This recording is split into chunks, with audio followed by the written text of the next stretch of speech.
Hello and welcome to the editorial analysis of The Hindu. Today we shall be discussing the editorial of the 19th of June. So coming to the first article, an idea whose time may not have come. This article is context with regards to the idea of one nation, one election. Now this is a debate that was there in news for long. This is what has been revived by the Prime Minister after coming to power. The BJP has rekindled this particular debate. The Prime Minister has decided to call upon an all-party meeting to talk about this issue. So in that context, this issue is again prominent, again relevant. And an editorial on this is again what is important, primarily because this has been written by an expert. Mr. S.Y. Qureshi was a former Chief Election Commissioner. His articles are very much in-depth and very much relevant for UPSC. So from that perspective, this is important. Now coming to the issues that have been discussed. The first issue is with regards to the constant election mode. Now basically, all of this is what I have discussed in the past. So this is what is going to be a repetition. But still, just for revision purposes, I have reconsidered this article for discussion today. Now, the first thing is constant election mode. There are parliamentary elections, there are assembly elections, there are civic elections, there are panchayat elections. So what is happening in India is that India being such a large country, it is almost at some point of time, there is some election that is going on. So the country is always in an election mode, which is not healthy for the country. As a result of which, one nation, one election is a novel idea. Another thing that has been argued here is with regards to the government resources. Now, if there is one nation, one election, then these government resources will be used efficiently. For example, the security forces of the government, the policies of the government, the money that the government spends, Election Commission of India spends on election, all of this is what is going to be regulated. It's going to be used much more efficiently. Another thing that has been discussed here is with regards to the cost of election, and this is what is important. Fighting an election is one of the most expensive activities in India at present. Previously, everybody could fight an election. In rule book, even today, anybody can stand up to fight an election. But the problem is that it has become so expensive that this is what is left for the elite only now. Now, the 2019 election, as the editorial is highlighting, was the most expensive election on record. And on record, 60,000 crore rupees is what has been spent on the 2019 election. So what is happening here is that there is no cap on the expenditure that can be incurred by a political party. So if this is the expenditure that is taking place, then isn't it viable that one single election only be taking place and instead this money again be spent on multiple elections? Once the BJPs, for instance, and the Congress, these are the two major parties, suppose they are spending once on the central election, now again they will spend money on state election. So it's better that they spend the money once only. So that is what is being argued. Another thing that has been discussed here is with regards to the model code of conduct. What often happens is that model code of conduct is imposed very, very often in the country because of multiple elections. And as a result of this, no new schemes or policies of what the government can issue. There is almost a policy paralysis that does take place, and takes place. A lot of working hours are what are taken away from the government. So in that context also, it will be good if once only model code of conduct is what is imposed. So that is what has been discussed. Also, some vices that take place during election or that are heightened during elections are, for example, sensationalization, communalism, casteism, corruption. All of these vices are what are high during election season. So in order to curb these vices also, it is good that one nation, one election idea be promoted. Now there are some challenges to this. For example, if there is a premature dissolution of the Lok Sabha, or for that matter of a state legislative assembly, then what is going to happen? Will we again hold elections or will we wait for that time period? There's lack of clarity on this. Also, elections serve as a source of accountability. If there are elections that are taking place continuously, then government is being held accountable time and again, and this is one thing that will be gone away if there is one nation, one election. Also, what is important here is that one nation, one election might not be a practical idea in India, because there is a difference between central government as well as the state government. The citizenry should not vote for one party collectively. Rather, they should vote for state elections for vis-a-vis the state issues, and also for the central election vis-a-vis the central issues. There should not be a confusion between the minds of the citizens on these two issues. It might happen that if there is one nation, one election, then even in the state, those governments might come which are more popular at the central level. So this might impact the voter behavior, is what has been discussed. So in that particular context also, this is relevant. Another issue that is important here is with regards to the solutions that have been offered. Now the editorial is saying that if this one nation, one election is what is not at this point of time feasible, then some other solutions, for example, a cap on the expenditure by political parties is what can be implemented. Also, the state government can fund the election process. That could be done.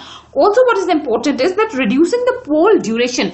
At present, the polls is what goes for more than 2 months. This is what can be reduced to 30 to 35 days. But for this, the challenge was that of the CRPF. So for this, the government can increase the battalions of the CRPF, which can provide security. So this infrastructure is what can be created so that the duration of elections is what can be reduced.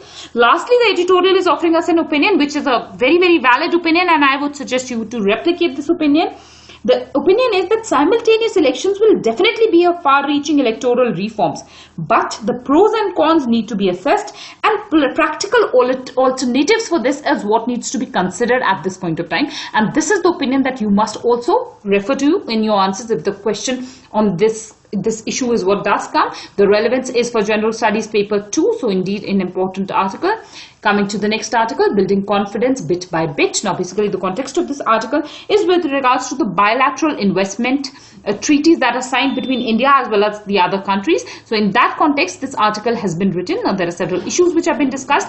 The first issue is with regards to the FDI inflows. Now basically what has happened is that the FDI inflows in India, what have reduced in the recent past, is what the editorial is saying. Also what has happened is that because of the US-China trade war, a large number of companies are leaving China. So the issue was that if they were leaving China, then they are going to set up establishments in some other country, and India could have been an ideal choice, but this is not the case. Rather, they have gone for other countries. They are choosing Malaysia, they are choosing ASEAN countries are basically benefiting. They are choosing Indonesia, but they have not come to India. So that is one issue that has been discussed in this particular article. Now, what are the causes for this? First and foremost cause for these companies not getting attracted to India is the poor infrastructure. Also, there are rigid laws in India, especially vis-a-vis the land as well as the labor laws in India are what are very, very rigid.